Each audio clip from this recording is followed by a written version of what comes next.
සුබ දවසක් ඔයාලා හැමෝටම. ඔන්න අද අරන් එන්නේ නියෝවේව් පාඨමාලාවේ පළවෙනි වීඩියෝ එක.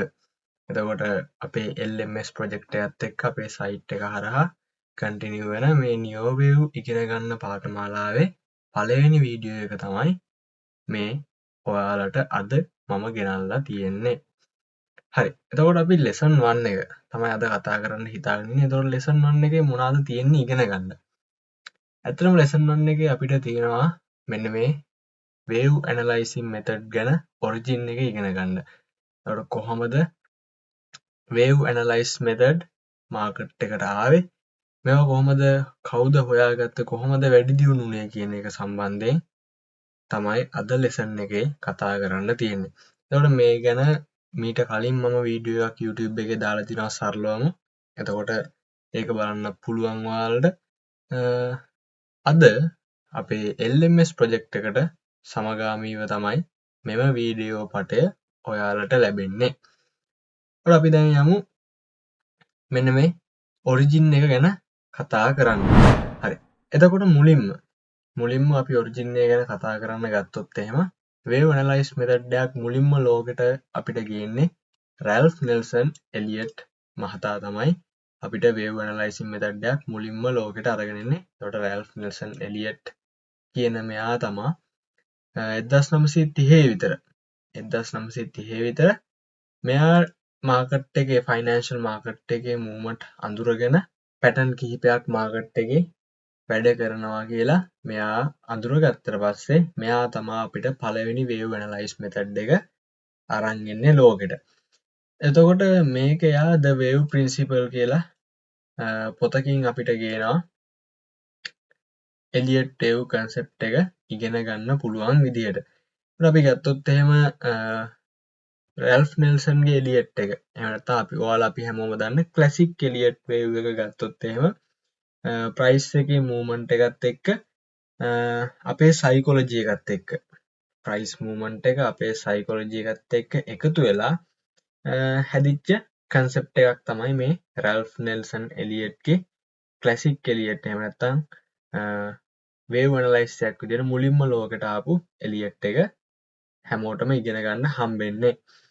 එතකොට එලියට් වේව් ගත්තොත් එහෙම මේකේ ප්‍රධාන බේසික් කොටස් දෙකකට එයා කඩලා උගන්වනවා මොටිව් පැටර්න් සහ කරෙක්ටිව් පැටර්න්. ඒ කියන්නේ වේව් පහක් තියෙන පැටර්න් සහ වේව් තුනක් තියෙන පැටර්න් විදිහට මෙයා අපිට මාකට් එකේ කොටස් දෙකකට කඩලා වේව් අඳුන්වලා දෙනවා. එකක් මොටිව් ට්‍රෙන්ඩ් එකට සපෝට් කරන, එකක් කරෙක්ටිව් ට්‍රෙන්ඩ් එකට විරුද්ධව. එහෙම නැත්නම් ට්‍රෙන්ඩ් එකට ඇගේන්ස්ට් එකට යන වේව් විදිහට කොටස් දෙකකින් අපිට රැල්ෆ් නෙල්සන් එලියට් මෙන්න මේ වේව් තියරිය ගෙනල්ලා පෙන්නනවා. ඒකට දැන් රැල්ෆ් නෙල්සන් හිටියේ 1930 ඒ කාලේ මාකට්. එතකොට එයා ට්‍රේඩ් කරන කාලේ 1930ට කලින් ඉඳන් එයා ට්‍රේඩ් කරලා දිනවා. එතකොට මේ 1930 කියන්නේ මෙයාගේ ජීවිතේ මෙයා බොහොම කාලයක් ගෙවලා ඉවරයි. එතකොට අවුරුදු 60කට විතර කිට්ටු වෙන්න ඉන්න මිනිස්සෙක්. එයාගේ ජීවිතේ ලැබපු එක්ස්පීරියන්ස්, එයා ඇවිල්ලා ඇකවුන්ටන්ට් කෙනෙක්, ඇමරිකන් ඇකවුන්ටන්ට් කෙනෙක්. මේ මිනිස්සයා එයාගේ ජීවිතේ ලැබපු එක්ස්පීරියන්ස් මාකට් එකේ දැකපු දේවල් එක්ක මෙයා ගේනවා තියරිය wave analysis තියරියක් අපි හැමෝටම ඉගෙන ගන්න, අපි හැමෝටම ට්‍රේඩ් කරන්න. ඒ කාලේ මාකට් එකට ගැලපෙන විදිහට. ඒ කාලේ එයා දැකපු මාකට් එක, එයා එක්ස්පීරියන්ස් කරපු මාකට් එකට ගැලපෙන්න තමයි මේ වේව් තියරිය මෙයාට හම්බෙන්නේ. ඊට පස්සේ දැන් ඔන්න කාලය ගෙවිලා යනවානේ. කාලය ගෙවිලා යද්දි හැමදේම අලුත් වෙනවා, හැමදේම වෙනස් වෙනවා. ඔන්න දැන් 90 දශකයේ අගභාගයට එනවා. හරිද? 90 දශකයේ අගභාගයට ආවට පස්සේ ඔන්න දැන් පොඩි ප්‍රශ්න ගැටලු මතුවෙනවා.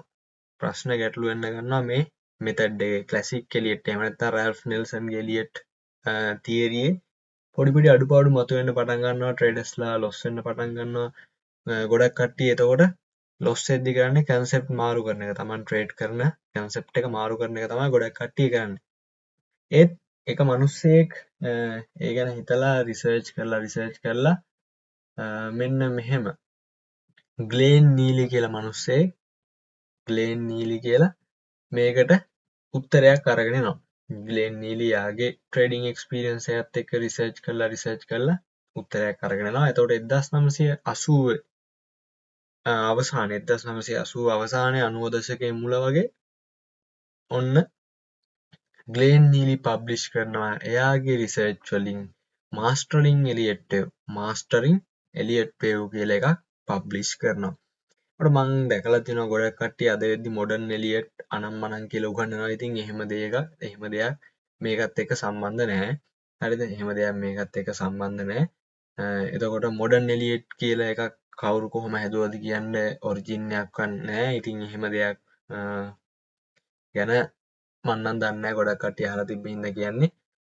එතකොට අපි දන්න එකම දේ මාස්ටරින් එලියට් කියලා දෙයක් තමයි ඊට පස්සේ ආවේ. එලියට් වේව් වලට පස්සේ ආවේ මාස්ටරින් එලියට් කියන එක තමයි ආවේ. එතකොට මේක ඇවිල්ලා ගොඩක් අර එලියට් වේව් වල ක්ලාසික් එලියට් වේව් වල තිබ්බ අඩුපාඩු ගොඩක් මේකෙන් නිරාකරණය වුණා. කට්ටියට මාකට් එක ඇනලයිස් කරන එක ගොඩක් නිරාකරණය කළා දුන්නා. එතකොට මේක ක්ලාසික් එලියට් වේව් වලට වඩා ගොඩක් ඔබ්ජෙක්ටිව් රූල් බේස් සයන්ස් එකක් තියෙන්නේ. එතකොට මේකෙන්ම ටික කාලයක් ගිහලා තව 2000 මුල වගේ වෙද්දි මේක තව පොඩ්ඩක් ඉස්සරහට ඉන්ට්‍රොඩියුස් වෙලා නියෝ වේව් වෙනවා. නියෝ වේව් කියන්නේ මාස්ටරින් එලියට් එකේම තව දේවල් එකතු වෙලා ඊට පස්සේ තමයි මේ මාස්ටරින් එලියට් කියන නම මාස්ටරින් එලියට් කියන පොතෙන් නියෝ වේව් කියන දේ එන්නේ. අපි මේක කම්පෙයාර් කරන්න ගත්තොත් එහෙම ක්ලාසික් එලියට් වේව් එක මේක ගොඩක් අර ඇඩ්වාන්ස් දෙකම එකයි තියරිය බේස් කරලා තියෙන තියරිය එකයි. ක්ලාසික් එලියට් වේව් තියරි එකම තමයි නියෝ වේව් තියරි එකටත් තියෙන්නේ. එතකොට නියෝ වේව් එහෙම නැත්නම් මාස්ටරින් එලියට් පැත්ත ඇයි ක්ලාසික් එලියට් වලින් වෙනස් වෙන්නේ? ඒක මම පල්ලෙහාට ගියාම පෙන්නන්න. මෙයා ගොඩක් මාකට් එක අපිට තර්ක කරලා මාකට් එකේ ලොකු පොසිබිලිටීස් එක්ක කතා කරන්න පුළුවන් දෙයක් තමයි නියෝ වේව් කියලා කියන්නේ. එතකොට ග්ලෙන් නීලි මාකට් එකේ ගොඩක් කල් එක්ස්පීරියන්ස් කරලා එයාගේ රිසර්ච් කරලා තමයි මේ තියරි එක ගෙනල්ලා දෙන්නේ අපිට ඉගෙන ගන්න. එතකොට අපි ගත්තොත් එහෙම නියෝ වේව් ඇවිල්ලා එලියට් වේව් වලම සරලවම මේ කාරණේ ඔළුවේ තියාගන්න නියෝ වේව් කියන්නේ එලියට් වේව් වලම වැඩි දියුණු වෙච්ච version එකක්. එහෙම නැත්නම් අප්ඩේට් වෙච්ච version එකක්. මේක දෙකේම තියෙන තියරි එකයි රූල්ස් එකයි. හරිද? අරක පොඩ්ඩක් අප්ඩේට් version එකක්. එතකොට මේක වෙනයි කියලා හිතන්න එපා. දැන් එලියට් වේව් කරන කෙනෙක් නම් ඔයා මම එලියට් වේව් දන්නවා හරි මට මෙතනින් ඇති කියලා හිතනවා නම් ඕකේ. ඒක තමන්ගේ කොන්ෆිඩන්ස් එක තමන්ට හුරු වෙලා තියෙන විදිය. ඒකට ඊට එහාට දෙයක් ඕන කෙනෙක්ට මට මේ මදි මේ දේ පොඩ්ඩක් අර සෙට් නෑ මට මේක තව දේවල් ඉගෙන ගන්න තියෙනවා වගේ හිතන කෙනෙක් ඉන්නවා නම් තව හොයන්න. එතකොට තමයි අර ඕනම දෙයක මූලික අඩිතාලම කිව්වොත් අපි නිකන් classic Elliot wave O level කිව්වොත් ග්ලෙන් නීලිගේ නියෝ වේව් එක ඇඩ්වාන්ස් ලෙවල් A level වගේ දෙයක් තමයි මේක සරලවම කිව්වොත් එහෙම. එතකොට අපි ක්ලාසික් එලියට් වේව් සහ නියෝ වේව් ගත්තොත් එහෙම ක්ලාසික් එලියට් වේව් සහ නියෝ වේව් කම්පෙයාර් කරොත් එහෙම වේව් කවුන්ටින් එක ගත්තොත් එහෙම සබ්ජෙක්ටිව් මල්ටිපල් වැලිඩ් ඉන්ටර්සෙප්ෂන්. හරිද? ඒ කියන්නේ මෙයා අපිට පේන්න තියෙන විදිහ සබ්ජෙක්ටිව් විදියට අපි මාකට් එකේ ගන්නවා මල්ටිපල් වැලිඩ්. අපිට කවුන්ට් කීපයක් ගන්න පුළුවන්. දැන් එලියට් වේව් කවුන්ට් 10ක් ගත්තොත් 10 දෙනාගේ 10 විදියක්. නේද? ඔයාලගේ දැන් එලියට් වේව් කරන යාළුවෝ ඉන්නවා නම් ඔයාලා දන්න කවුරු හරි ඉන්නවා නම් බලන්න ඔයාගේ කවුන්ට් එක එයාගේ කවුන්ට් එකයි මැච් වෙන්න තියෙන සම්භාවිතාවය හරිම අඩුයි. මේකට අපිට වැලිඩ් විදියට ඕන තරම් කවුන්ට් ගන්න පුළුවන් ගෙස් කරලා මාකට් එක පටන් ගත්තේ මෙහෙමයි කියලා ගන්න පුළුවන්. හැබැයි අපි නියෝ වේව් පැත්තට ආවොත් එහෙම නැහැ. මේක ඇවිල්ලා ගොඩක් ඔබ්ජෙක්ටිව් මාකට් එකේ අපිට තියෙන දේවල් වලින්ම අපි මේක කවුන්ට් කරන්නේ. ඊට පස්සේ රූල් බේස් කරලා තමයි ගොඩක්ම අපි මේක කවුන්ට් කරන්නේ. එතකොට මේකේ තියෙන වාසිය අපිට අර වගේ සිනාරියෝ ගොඩක් එන්නේ නැහැ. මාකට් එකේ අපිට සිනාරියෝස් ගොඩක් එන්නේ නැහැ නියෝ වේව් වලින් කවුන්ට් කරනකොට. ඔය රූල්ස් ගත්තොත් එහෙම පොඩි රූල්ස් කීපයක් තියෙන්නේ. බේසික් රූල්ස් කීපයක් වේව් ටික හරිද රීටේස්මන්ට් හරිද ඊට පස්සේ ඉන්වැලිඩ් වුණාද නැද්ද කියලා වගේ පොඩි සරල බේසික් රූල්ස් ටිකක් හැම පැටර්න් එකේම කැටගරි කරොත් එහෙම ඔක්කොම රූල්ස් ටික සරල බේසික් කොටස් තුනකට අපිට කඩා ගන්න පුළුවන් එලියට් වේව් වල. එතකොට නියෝ වේව් පැත්තට આવොත් අපිට ගොඩක් රූල්ස් තියෙනවා මාකට් එකේ බලන්න.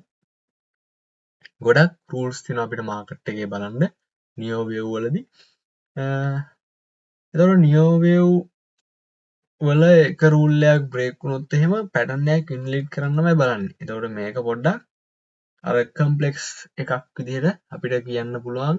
ඒකයි දැන් හිතන්නකෝ අපි කවුන්ට් 10ක් ගත්තොත් මේ 10න් අඩුම 8ක් 9ක්වත් එකම වගේ කවුන්ට් එන්නේ නියෝ වේව් වලින්. මට වැලිඩේෂන් එකද වැලිඩ් කරගන්න අපිට දැන් අපි ගහපු කවුන්ට් එක හරිද කියලා අපිටම චෙක් කරගන්න විදිහක් ක්ලාසික් එලියට් වේව් වල නැහැ. මං ගහපු කවුන්ට් එක හරිද කියලා චෙක් කරගන්න විදියක්. හැබැයි නියෝ වේව් වල තියෙනවා. මම ගහපු කවුන්ට් එක මටම හරිද කියලා චෙක් කරගන්න පුළුවන්. පෝස්ට් පැටර්න් රූල්ස් අපිට එනවා නියෝ වේව් වලදී. ඒකට කවුන්ට් එකක් ගහුවනම් හරි දැන් මෙතන මං ගහුවේ ට්‍රයැන්ගල් එකක් නම් මේ ට්‍රයැන්ගල් එක හරිද කියලා කාගෙන්වත් අහන්න උවමනාවක් නැහැ. ට්‍රයැන්ගල් එක හරිද නැද්ද කියලා ඔයාලම චෙක් කරගන්න වෙනම රූල්ස් කිහිපයක් මේකෙදි එනවා. ඔයාලට පැටර්න් ගත්තොත් එහෙම ලිමිටඩ් පැටර්න් ප්‍රමාණයක් තියෙනවා. ක්ලාසික් එලියට් වේව් වලදී ඉම්පල්ස්, සිග්සැග්, ෆ්ලැට්, ට්‍රයැන්ගල් වගේ. එතකොට නියෝ වේව් පැත්තට ගත්තොත් එහෙම මෙතනදී අපිට පැටර්න් ගොඩාක් දකින්න හම්බ වෙනවා. මාකට් එකේ අලුතෙන් එකතු වෙච්ච පැටර්න් ටර්මිනල්, ඩයමෙට්‍රික්, සිමෙට්‍රික් වගේ අලුත් පැටර්න් ගොඩාක් දකින්න හම්බ වෙනවා. ඔයාලට කම්ප්ලෙක්සිටි එක ගත්තොත් එහෙම සිංගල් සහ ඩබල් ට්‍රිපල් කරෙක්ෂන් වෙනකම්ම තමයි අපිට මේක දකින්න දෙන්නේ. හැබැයි නියෝ වේව් පැත්තට ගත්තොත් එහෙම ඩබල් ට්‍රිපල් කම්ප්ලෙක්ස් කම්බිනේෂන් වගේ ලොකු පැටර්න් අපිට දකින්න හම්බ වෙනවා. ඔයාලට X වේව් ගත්තොත් එහෙම එලියට් වේව් වල අපි ක්ලාසික් එලියට් වල X වේව් කියලා දෙයක් ගණන් කරන්නේ නැහැ. අපි කරන්නේ WXY කරෙක්ෂන්. ඒ කියන්නේ ඩබල් කම්බිනේෂන් කියලා තමයි කියන්නේ. X වේව් කියලා දෙයක් පාවිච්චි කරන්නේ නැහැ. හැබැයි අපි නියෝ වේව් පැත්තට ආපුවම X වේව් කියලා වෙනම පාවිච්චි කරනවා ස්මෝල් සහ ලාර්ජ් කියලා. එතකොට ඉස්සරහට පාඩම් වලදී ඔයාලට ඒවා හම්බෙයි. චැනලින් ගත්තොත් එහෙනම් අපිට ඕන තරම් බේසික් channel ගහන්න පුළුවන්, parallel line ගහන්න පුළුවන්, අනම්මනම් කාර ගොඩාක් කරන්න පුළුවන්. හැබැයි නියෝ වේව් වලට આવොත් එහෙම අපිට හිතුණු විදිහට ට්‍රෙන්ඩ් ලයින් channel ගන්න බෑ. ඒවට rules තියෙනවා. ඒ rules හරියට බලලා ඉන්වැලිඩ් වෙනවද නැද්ද කියලා බලලා තමයි අපේ channel අපි පාවිච්චි කරන්න ඕනේ. Fibonacci ගත්තොත් එහෙනම් අපිට key Fibonacci level 0.5 එක 0.618 වගේ අර ප්‍රධාන Fibonacci level කැමති විදිහට apply කරගන්න ලොකු chance එකක් තියෙනවා එලියට් පැත්තට ගියොත් එහෙම අර තහනම් කියලා මේ level එකට යන්න තහනම් මේ level එකට තහනම් කියලා එහෙම minimum maximum විදියට ගොඩක් නැහැ ක්ලාසික් එලියට් වලදී. හැබැයි අපි නියෝ වේව් පැත්තට આવොත් එහෙම දශමයටම රීට්‍රේස් වෙන්න ඕන රීට්‍රේස් වෙන වේව්. දශමයටම තියෙන්න ඕනේ හැමදේම. එතකොට මේවා දශමයටම රීට්‍රේස් කරේ නැත්නම් වැරදි කියලා තමයි ගොඩක් වෙලාවට කවුන්ට් කරන්නේ. එතකොට ටයිම් ඇනලයිස් ගත්තොත් එහෙම ක්ලාසික් වලදී අපි ටයිම් ඇනලයිස් පාවිච්චි කරන්නේ නැතිම තරම්. ටයිම් තියෙනවා ටයිම් ඇනලයිස් ගැන ක්ලාසික් එලියට් වල මෙන්ෂන් කරලා තියෙනවා. බොහොම ලේසි රූල්ස් කීපයක් තියෙන. හැබැයි අපි ඒවා පාවිච්චි කරන්නේ නැතිම තරම්.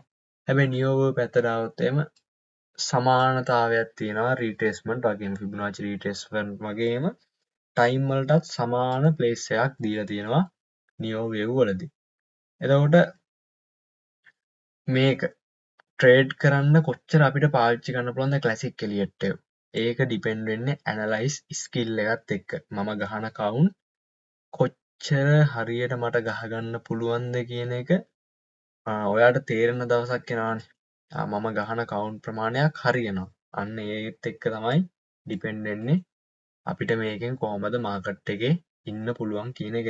ඔය නියෝ වේව් පැත්තට ගත්තොත් එහෙම රිවර්ස් ලොජික් වගේ ලොකු ප්‍රොසෙස් එකක් තියෙන එකක් තියෙනවා. දැන් ඔයා බිගිනර් කෙනෙක් කියලා හිතන්නකෝ. හරි. මම බිගිනර් කෙනෙක්. මම නියෝ වේව් වලින් කොහොමද ට්‍රේඩ් කරන්නේ? එහෙනම් රිවර්ස් ලොජික් තියෙනවා ඉගෙන ගන්න ඔයාට. සිමෙට්‍රික් රිවර්ස් ලොජික් ප්‍රොසෙස් මේකෙදි අපි කොටස් කිහිපයක් කඩලා තියෙනවා. හරි මම බිගිනර් කෙනෙක්. මම මාකට් එකේ කවුන්ට් එකක් ගහද්දි මේ ලොජික් වලට අනුව කවුන්ට් කරලා මේ ලොජික් වලට අනුව මට ට්‍රේඩ් කරන්න පුළුවන් කියලා වටිනා පාර්ට් එකක් නියෝ වේව් වලදී අපිට දකින්න හම්බ වෙනවා. ඒකට ගත්තොත් එහෙම එලියට් වේව් සහ නියෝ වේව් පැත්තට අපි ආවොත් එහෙම මේ හැම මාකට් එකක්ම පැටර්න් වලින් තමයි යන්නේ. මේ හැම මාකට් එකම පැටර්න් වලින් යන්නේ.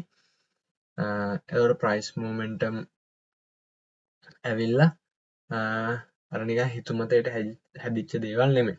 හරිද? මේ හැදෙන ප්‍රයිස් මූවමන්ට් මේ මාකට් එකේ හැදෙන ප්‍රයිස් සේරම අපිට හිතුමතේට හැදෙන දේවල් නෙමෙයි. මේවා ඔක්කොම එකිනෙකට අර නිකන් බද්ධ වෙලා වගේ හැදෙන්නේ. මෙන්න මෙතන වේව් එක හැදෙන්නේ ඊට කලින් ඉන්න වේව් එක මොකක් හරි තියෙන දෙයක් නිසා තමයි මෙයා හැදෙන්නේ වගේ මේ හැමෝම එකිනෙකට බද්ධ වෙලා තමයි මාකට් එකේ ගමන් කරන්නේ. එතකොට පැටර්න් ගත්තොත් එහෙම විශාල ප්‍රමාණයක් අපිට ඉස්සරහට ඉගෙන ගන්න හම්බ වෙනවා. ඔයාලට හරි ආසාවෙන් ඉගෙන ගන්න හිතෙයි නියෝ වේව් පැටර්න් ඉස්සරහට එද්දි. ඒ කියන්නේ ක්ලාසික් එලියට් වගේ නෙමෙයි, හරි ලස්සනයි පැටර්න්. ඇනලයිස් කරන්න ආස හිතෙන විදියට තමයි මේ පැටර්න් තියෙන්නේ. පොඩ්ඩක් රූල්ස් වැඩි. ඒකට පොඩ්ඩක් මහන්සිලා ඉගෙන ගත්තොත් එහෙම හරි ආසාවෙන් ඉගෙන ගන්න හිතන තියරි එකක් තමයි මේක. එතකොට මේකෙදිත් අපි මේ හයර් ටයිම් ෆ්‍රේම් ඉඳන් ලෝවර් ටයිම් ෆ්‍රේම් එකක් ක්ලාසික් එලියට් වගේම කවුන්ට් කරනවා. එතකොට පැටර්න් රිපීට් වෙනවා මාකට් එකේ. එතකොට පෝස්ට් පැටර්න් ටික අනිවාර්යෙන් මාකට් එකේ බැලෙනවා. මෙතනදී අපි ට්‍රේඩ් එකක් ගත්තොත් අපේ කවුන්ට් හරිද නැද්ද කියන එක අපිට බලා ගන්න පුළුවන්. එතකොට අපි හැමතිස්සෙම කවුන්ට් එකක් ගන්න අපිට හිතන විදියට නෙමෙයි. දැන් ගොඩක් කට්ටිය එලියට් වේව් අරගෙන මේ කවුන්ට් කරනවා මෙහෙම හිතනවා. දැන් මේ ඉඳන් මාකට් එක ඇවිල්ලා දැන් තමයි මේ වේව් 2 එක තමයි හැදෙන්නේ කීක ගොඩක් කට්ටිය හිතනවා. හිතලා තමයි කවුන්ට් කරන්නේ. එතකන් මාකට් එකේ තියෙන්නේ මෙන්න මේ ටික විතරයි. හරිද? අපි මෙන්න මෙහි ඉඳන් ලොකුවට ප්‍රෙඩික්ට් කරනවා වේව් 1 එකක් තමයි මේ හැදෙන්නේ. වේව් 1 එකක් හැදිලා තියෙන්නේ මේ 2 එක අන්න එහෙම ප්‍රෙඩික්ට් කර ගහන්නේ අපි මේකෙදි කවුන්ට්. හරිද? අපි මේකෙදි එහෙම ප්‍රෙඩික්ට් කර කවුන්ට් පාවිච්චි කරන්නේ අපිට හොඳට හිතලා බලලා මාකට් එකේ වෙලට තියෙන ඩීටේල් එක ලස්සන කවුන්ට් එකක් ගන්න හැකියාව තියෙනවා නියෝ වේව් වලින්. එතකොට නියෝ වේව් වලින් ට්‍රේඩ් කරන එක ඇත්තටම වාසි කියන්නත් බෑ අවාසි කියන්නත් බෑ. එතකොට ඒක හරියට ඉගෙන ගන්න කෙනා අනුව. එතකොට මම වැඩේ හරියට මම කරගත්තොත් මට වාසි ඉතින්.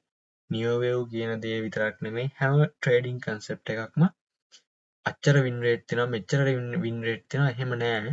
හරියට ඉගෙන ගත්තොත් ඕන මෙතඩ් එකකින් හරියට ට්‍රේඩ් ගන්න පුළුවන්. හරිද? එතකොට මේ ටික ඔළුවේ තියාගන්න. ඔයා මොන ඇනලයිස් මෙතඩ් එක හරියට ඉගෙන ගත්තත් ආසාවෙන් ඉගෙන ගන්න. එතකොට ඔයාලට ලස්සනට මාකට් එකේ ට්‍රේඩ් කරන්න අවස්ථාව තියෙනවා. එතකොට ආවට ගියාට මොනවට එපාට ඉගෙන ගන්න හදන්න එපා. ඉගෙන ගන්න දෙයක් හරි ලස්සනට ඉගෙන ගන්න. එතකොට මේ LMS ප්‍රොජෙක්ට් එක මේ නියෝ වේව් LMS ප්‍රොජෙක්ට් එක මම දෙන්න හිතුවේ මොකද අද වෙද්දි මම නියෝ වේව් උගන්වන්න ගත්තට පස්සේ මම දැන් ගෲප් ක්ලාස් කරන එක නවත්තලා දාලා තියෙන්නේ. එතකොට අද වෙද්දි ගොඩක් ක්ලාසස් දැන් ඇවිල්ලා තියෙනවානේ. දැන් අද වෙද්දි බැලුවොත් නියෝ වේව් හැමතැනමනේ. එතකොට ඉතින් ගොඩක් කට්ටිය ගිහිල්ලා අනාථ වෙලා අවසානට මං ගාවටම කැරකිලා එනවා තියෙන සල්ලි නැති කරගෙන. එහෙම කට්ටියට ඉතින් මෙහෙම දෙයක් හැදුවේ ඉගෙන ගන්න හරියට ඔන්න ඔයාලට නිකන් ලාස්ට් chance එක වගේ එකක් ලැබිලා තිනවා. මම දැන් ගොඩක් දැකලා තිනවා දැන් වල හැමතැනම නියෝ වේව් තියෙනවා. අඩුපාඩු දකිනවා එක්ක මන් දන්නේ නැති දේවලුත් ඇති. හරිද? ඒකට අඩුපාඩු කියන්නත් බෑ මන් දන්නේ නැති දේවලුත් දන්නවා ඇති. එහෙම නැත්නම් මට මිස් වෙච්ච දේවලුත් ඇති. හැබැයි මම දන්න දේ මම මුලින්ම උගන්වන්න ගත්ත දේ මම හරියටම ආයෙ පාරක් දෙන්න ඕනේ කියලා හිතපු නිසායි මේ ප්‍රොජෙක්ට් එක ඔයාලට හදලා තියෙන්නේ. හරි. එතකොට අපේ ෆස්ට් ලෙසන් එකේදී කතා කරන්න තියෙන්නේ මෙන්න මේ දේ.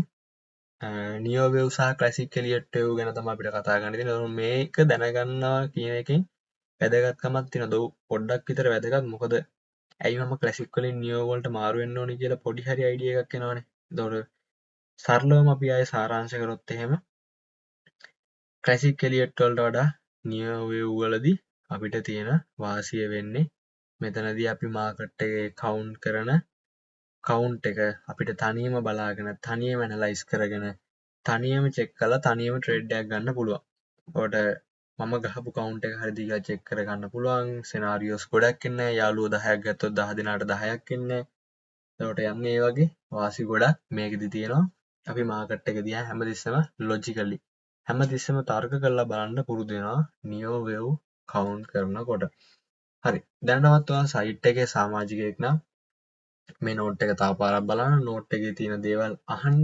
ඔයාලට මොනවා හරි ඩවුට් එකක් තියෙනවා නම් සයිට් එකේ මෙන්න මෙතන Q&A එකට ගිහිල්ලා ඔයාගේ ඩවුට් එක ටයිප් කරලා දාන්න මොනා හරි අවුලක් තියෙනවා නම් මට මෙතන තේරෙන්නේ නැහැ කියන එක හෙඩින් එකක් තියෙනවා මේ ගෝල්ඩ් කලර් එකකින් හෙඩින් එකක් දාලා තියෙනවා ඒ හෙඩින් එක යටතේ අයියේ මේ හෙඩින් එකේ තියෙන දේ මට තේරෙන්නේ නැහැ මල්ලි මේ හෙඩින් එක මට තේරෙන්නේ අන්න එහෙම පොඩි මැසේජ් එකක් මේකට දාන්න ඔයාලගේ අදහස් මේකෙන් කමෙන්ට් කරන්න ලෙසන් එක හරියට ඔයාලා කරගත්තා නම් මෙන්න මෙතෙන්ට ටික් එකක් දාලා ඔයාලගේ ලෙසන් ප්‍රෝග්‍රස් එක මට ට්‍රැක් කරලා ලස්සනට ඔයාලව හරි පාත් එකේ ගෙනියන්න උදව් කරලා ඊළඟ ලෙසන් එකට යන්න තියෙන්නේ එහෙනම් හැමෝටම good luck අපි ඊළඟ ලෙසන් එකෙන් හම්බ වෙමු